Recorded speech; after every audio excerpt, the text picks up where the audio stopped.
بسم اللہ الرحمن الرحیم۔ السلام علیکم۔ حضرت حکیم لقمان کا تذکرہ قرآن میں سورہ لقمان میں آیا ہے۔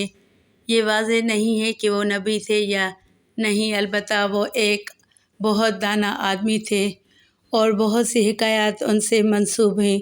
ان کی حکمت بھی مشہور ہے اور اردو کی مشہور مثل ہے کہ وہم کی دوا حکیم لقمان کے پاس بھی نہیں، یعنی ان کو حکمت کی معراج سمجھا جاتا ہے۔ حکیم لقمان اللہ سے بہت محبت کرتے تھے اور ان کا ایمان بہت طاقتور تھا۔ حضرت حکیم لقمان کی مدح و ثنا اور ان کے بعض نصیحتوں کا تذکرہ قرآن میں بڑی عظمت و شان کے ساتھ بیان کیا گیا ہے اور انہی کے نام پر قرآن مجید کی ایک سورہ کا نام سورہ لقمان رکھا گیا۔ محمد بن اسحاق صاحب مغازی نے ان کا نسب نامہ اس طرح بیان کیا ہے: لقمان بن باور بن باہور بن تارخ۔ یہ تاریخ وہی ہیں جو حضرت ابراہیم علیہ السلام کے والد ہیں، اور مورخین نے فرمایا کہ آپ حضرت ایوب علیہ السلام کے بھانجے تھے، اور بعض کا قول ہے کہ آپ حضرت ایوب علیہ السلام کے خالہ زاد بھائی تھے۔ حضرت لقمان نے 1000 برس کی عمر پائی، یہاں تک کہ حضرت داؤد علیہ السلام کی صحبت میں رہ کر ان سے علم سیکھا، اور حضرت داؤد علیہ السلام کی بعثت سے پہلے آپ بنی اسرائیل کے مفتی تھے، مگر جب حضرت داؤد علیہ السلام منصب نبوت پر فائز ہو گئے تو آپ نے فتویٰ دینا ترک کر دیا۔ حضرت اکرمہ اور امام شعبی کے سوا جمہوری علماء کا یہی قول ہے کہ آپ نبی نہیں تھے، بلکہ آپ حکیم تھے اور بنی اسرائیل کے نہایت ہی بلند مرتبہ صاحب ایمان، بہت ہی نامور مرد صالح تھے، اور اللہ تعالیٰ نے آپ کے سینے کو حکمتوں کا خزینہ بنا دیا تھا۔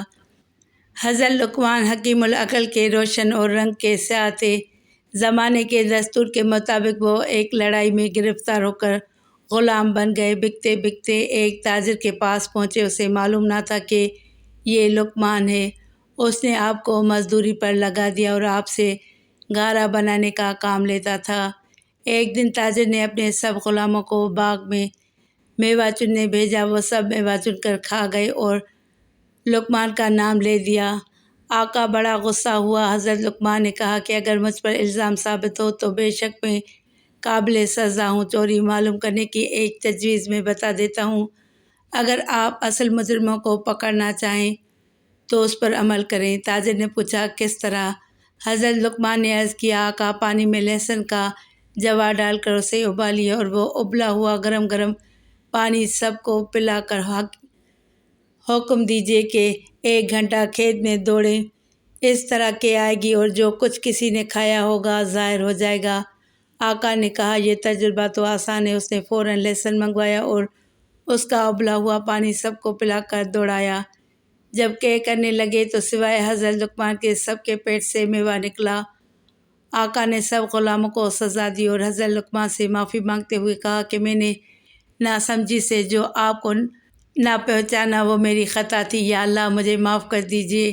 آئندہ گھر کا سارا انتظام آپ کے سپرد ہے۔ آپ سیاہ و سفید کے مالک ہیں، جو چاہے کریں، میں کچھ دخل نہ دوں گا۔